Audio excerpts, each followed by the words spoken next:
এই ফোনটার ভিতরে একটা ফ্যান আছে আর সেই একটাই জিনিস এটাকে বাজারের বেশিরভাগ ফোন থেকে আলাদা করে দেয়। না, আমি আরজিবি লাইটের কথা বলছি না, আমি বলছি এমন একটা ফোনের কথা যেটা গেম খেলার সময় নিজের তাপমাত্রা নিজেই কমানোর চেষ্টা করে। আর মজার ব্যাপার হলো এই ফোনটার দাম এমন জায়গায় রাখা হয়েছে যেখানে বেশিরভাগ কোম্পানি এখনো অন 20 হার্জ ডিসপ্লেকে গেমিং ফিচার বলে চালিয়ে দেয়, কিন্তু নুবিয়া নিও 5GT শুধু কথা বলে না, এটা অন 44 হার্জের অ্যামোলেড ডিসপ্লে দেয়, 550 হাজার গেমিং ট্রিগার, 6210 এমএএইচ এর ব্যাটারি, এমনকি বিল্ট ইন কুলিং ফ্যান পর্যন্ত দিয়ে দিয়েছে। শুনতে প্রায় অবিশ্বাস্য লাগছে, তাই না? কিন্তু প্রশ্ন হলো, এগুলো কি সত্যি একজন মোবাইল গেমারের জীবন বদলে দিতে পারে, নাকি এগুলো শুধু মার্কেটিং এর চকচকে শব্দ?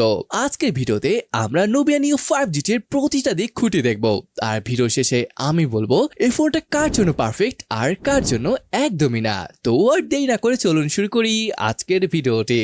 প্রথমবার হাতে নিলেই বুঝবেন নুবিয়া নিও 5GT সাধারণ কোনো ফোন না। আজকাল প্রায় সব ফোনই একই রকম দেখতে, একটা ক্যামেরা আইল্যান্ড, একটা গ্লাস ব্যাক, আর ব্যাস হয়ে গেল। কিন্তু নিও 5GT একটু অন্যরকম। পিছনে আছে গেমিং মেকা ডিজাইন। সব থেকে মজার ব্যাপার হচ্ছে এর ব্যাক প্যানেল পুরোটাই ফ্ল্যাট, ক্যামেরা অংশটুকু খুব বেশি উঁচু হয়ে বেরিয়ে আসেনি, ফলে টেবিলের উপর রাখলে ফোনটা অযথা দুলবে না। আর সেই RGB ফ্যান রিং রাতে গেম খেললে পুরো সেটআপটাই আলাদা একটা ভাইব দেয়। এটা শুধু দেখতেই সুন্দর না, এর একটা কাজও আছে, কারণ এর ভেতরে রয়েছে built in active cooling fan. এই প্রাইস রেঞ্জে যেটা প্রায় অসম্ভব একটা ফিচার। সামনের দিকে রয়েছে 6.8 ইঞ্চের অ্যামোলেড ডিসপ্লে, রেজুলেশন 1.5K, আর রিফ্রেশ রেট 140 হার্জের। এখন অনেকেই বলবে 140 হার্জ ফোনে আদৌ দরকার আছে? বাস্তবে পার্থক্যটা তখনই বুঝবেন যখন 60 হার্জ বা 90 হার্জ ফোন থেকে এটাতে আসবেন। Scrolling, social media, UI, animation সবকিছুই অবিশ্বাস্য রকমের স্মুথ লাগবে। আর অ্যামোলেড প্যানেল হয় কালারগুলো বেশ পাঞ্চি, ব্ল্যাকস একদমই ডিপ। মুভি দেখার সময় ডিসপ্লেটা সত্যি মুগ্ধ করে। আর নুবিয়া বলছে পিক ব্রাইটনেস 4500 নিটস পর্যন্ত যেতে পারে। সরাসরি রোদের নিচে স্ক্রিন দেখার ক্ষেত্রে তেমন কোনো সমস্যার কথা না। তাছাড়া এটা চিন বেজগুলো দেখেন কতটা পাতলা করা হয়েছে, দেখতে কিন্তু সত্যি দারুণ লাগছে। এবার সেই সব থেকে গুরুত্বপূর্ণ অংশে পারফরমেন্স। ফোনটিতে ব্যবহার করা হয়েছে মিটারেক ডাইমেনসিটি 7400 প্রসেসর, সাথে রয়েছে 12GB পর্যন্ত র্যাম এবং 256GB স্টোরেজ। কিন্তু শুধুমাত্র প্রসেসর দিয়ে গেমিং ফোন হয় না, এখানে আসল ম্যাজিকটা হচ্ছে কুলিং সিস্টেম। নুবিয়া এখানে দিয়েছে প্রায় 29,500 স্কোয়ার মিলিমিটারের কুলিং এরিয়া, আর সেই সাথে রয়েছে বিল্ট ইন ফ্যান। দীর্ঘ সময় গেমিং করার পরেও ফোনের তাপমাত্রা নিয়ন্ত্রণে রাখার জন্য এটা বিশাল একটা সুবিধা। PUBG, free fire, COD mobile কিংবা মোবাইল লিজেন্ডের মতো গেম লম্বা সেশনে খেললেও পারফরমেন্স অনেক বেশি স্টেবল থাকার সম্ভাবনা রয়েছে। আর যেহেতু অন 44 হার্জ ডিসপ্লে দেওয়া হয়েছে, ইউআই এক্সপিরিয়েন্সে ফ্ল্যাগশিপ টাইপের স্মুথ মনে হয়। আর উপরে রয়েছে 550 হাজার নিও ট্রিগার্স। যারা কম্পিটিটিভ গেমিং করেন তাদের জন্য এটা সত্যি গেম চেঞ্জার হতে পারে। কারণটা হচ্ছে শুটিং, স্কোপ, জাম্প বা কাস্টম ম্যাপিং সবকিছু অনেক দ্রুত করা যায়। যদি আন্তর্জাতিক স্কোরে বলি, এটার স্কোর কিন্তু 1 মিলিয়নের উপরে আসে। মোট কথা হলো, এটা যেহেতু গেমিং ফোন, তাই গেমিং নিয়ে কোনো প্রবলেমে পড়তে হবে না।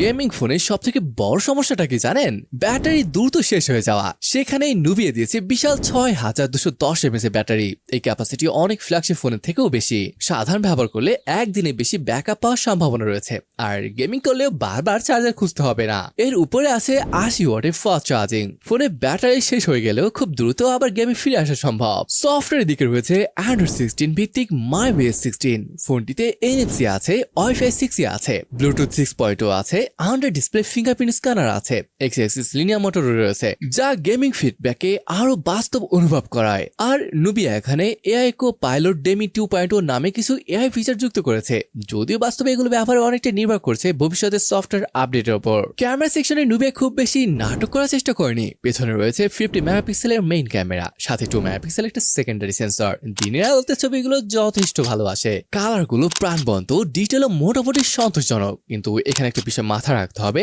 এই ফোনটা ক্যামেরা ফোন হিসেবে তৈরি করা হয়নি, এটা মূলত গেমিং ফার্স্ট ডিভাইস। তাই যদি আপনার প্রথম অগ্রাধিকার ফটোগ্রাফি হয়, তাহলে বাজারে আরো ভালো অপশন পাওয়া যাবে। ফ্রন্টে রয়েছে 16 মেগাপিক্সেলের selfie camera, video call, social মিডিয়ার সাধারণ সেলফির জন্য যথেষ্ট। কিন্তু যারা DSLR লেভেলের ছবি আশা করছেন, তাদের প্রত্যাশায় একটু নিয়ন্ত্রণ একজনের রাখা উচিত। এটা প্রাইসে যদি বলি এটা 60,000-এর আশেপাশে পড়বে। সবকিছু মিলিয়ে নুবিয়া নিও 5GT একটা খুবই ইন্টারেস্টিং ফোন। এর সবচেয়ে বড় শক্তি ক্যামেরা না, ডিজাইনও না, এর সবচেয়ে বড় শক্তি হলো এর নির্দিষ্ট একটা কাজের জন্য তৈরি gaming. Built in fan, 550 Hz trigger, on 44 Hz AMOLED display, বড় ব্যাটারি আর আক্রমণাত্মক গেমিং ডিজাইন। যদি আপনি একজন মোবাইল গেমার হন এবং এমন একটা ফোন চান যে দীর্ঘ সময় ধরে পারফরমেন্স ধরে রাখতে পারবে, তাহলে নুবিয়া নিও 5GT অবশ্যই আপনার শর্ট লিস্টে থাকা উচিত। তবে যদি আপনার প্রথম অগ্রাধিকার ক্যামেরা বা প্রিমিয়াম বিল্ড হয়, তাহলে অন্য অপশনগুলো দেখে নেওয়া ভালো।